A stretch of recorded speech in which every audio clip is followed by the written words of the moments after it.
Let's cut across to our guests who are joining us on this show. I have Barnik Maitra, Managing Partner and CEO. I have of Arthur D, Little India and South Asia. I have Pradeep Mishra, CMD, REPL and Infrastructure Expert. I have Neeraj Bhagat, Private Equity and Venture Capitalist. Mr. Bhagat, let's begin with you. For somebody who deals in private equity and venture capitalist, how do you look at this budget? You see, first of all, when it comes to the benefits for the startups, so ultimately one more year has been added. So now ultimately there are two benefits for the startups. One is that, if there is a capital gain on any residential property and invest in the startup, approved startup, then you get the 54 GB benefit.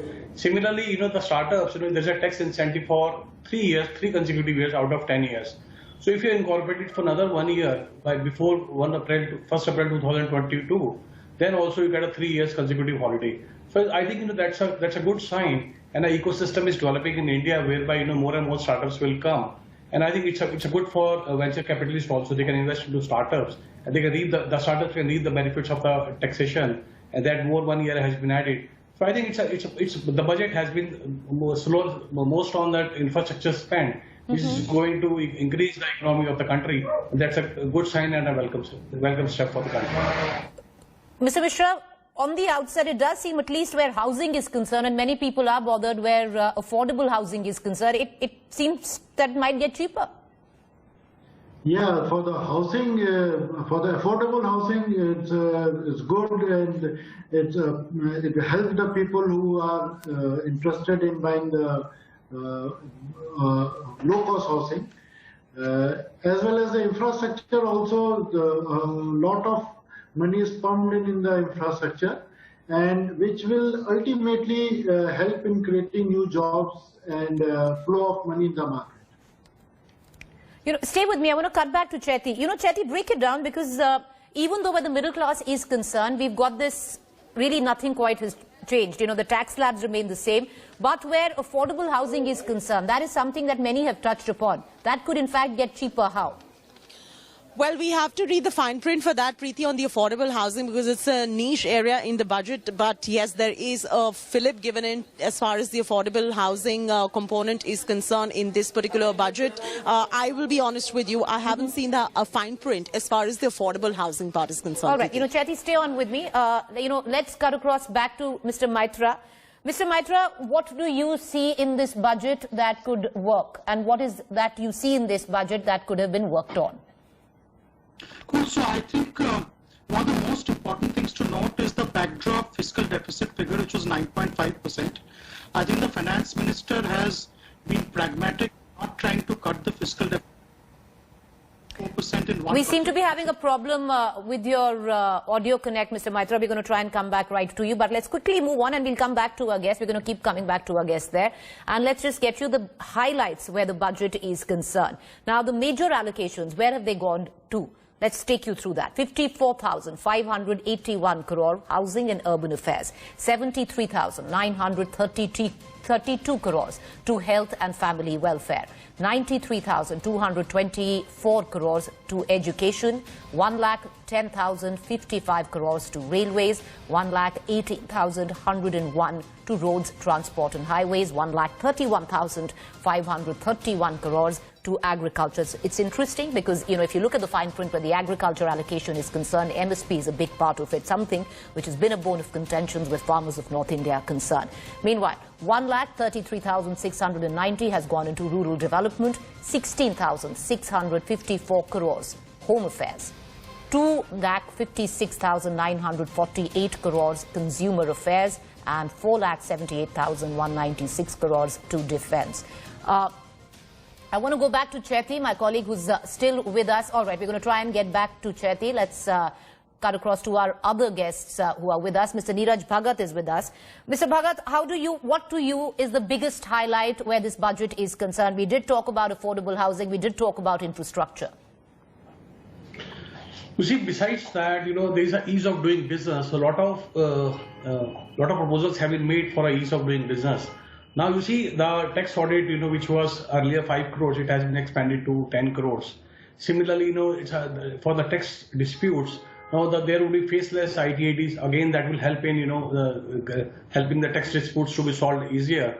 Similarly, there have been measures to have a more tax base.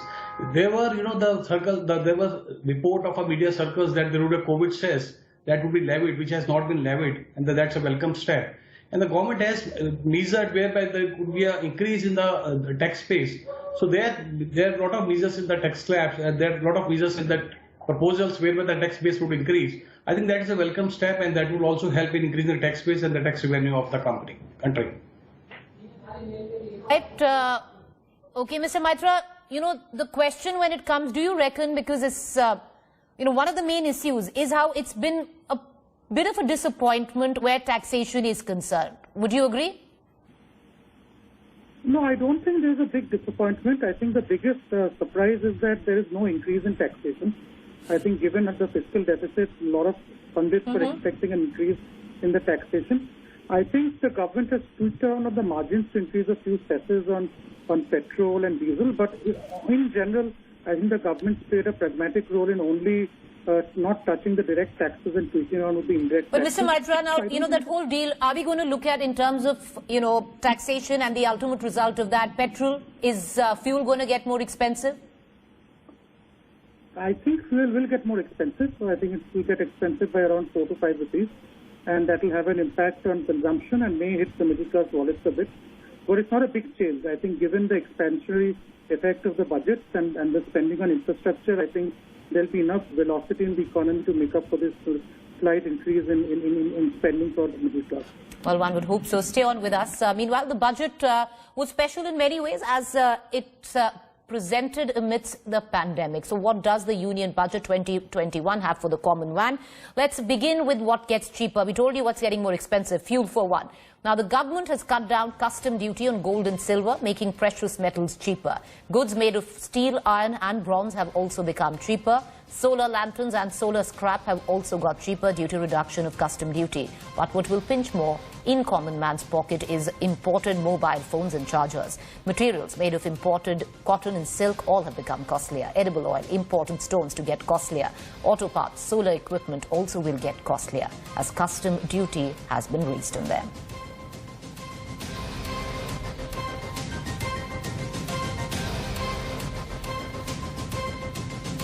All right, let's cut across back to Pradeep Mishra. Mr. Mishra, talking, let's break it down on what will work and what will not work. A lot of things will seemingly get expensive because, there's no impact on taxation, but indirect taxation, there's a lot of stuff which we are going to be paying more for, especially when the middle class comes into play.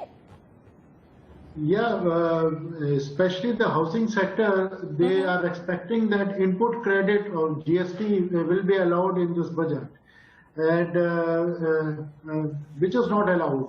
So that will impact the costing of the housing project. Same way in the commercial project also, the input credits are not allowed there. So the construction cost will go up as far as the housing is concerned. But Mr. Mishra, then how do we differentiate what we were talking about earlier when we say that, affordable housing will get cheaper, but all in all, it's going to get more expensive? How does that stack up against each other? The cost for the customer will be reasonable. The tax benefit and other thing is there for the customer, but for the developer who are doing these projects, because of high steel price and GST and no input credit allowed for the company who are in this business, the construction cost will go up, but for the customer, the purchase price will go down, will be cheaper. All right. Okay. Thank you for breaking it down for us. I want to cut across back to Chaiti because we're talking about, there's a lot of jargon which comes in where a budget comes into play. But when you really break it down and come down to the brass tacks of it all, what is it really going to be? What is life going to be? Are we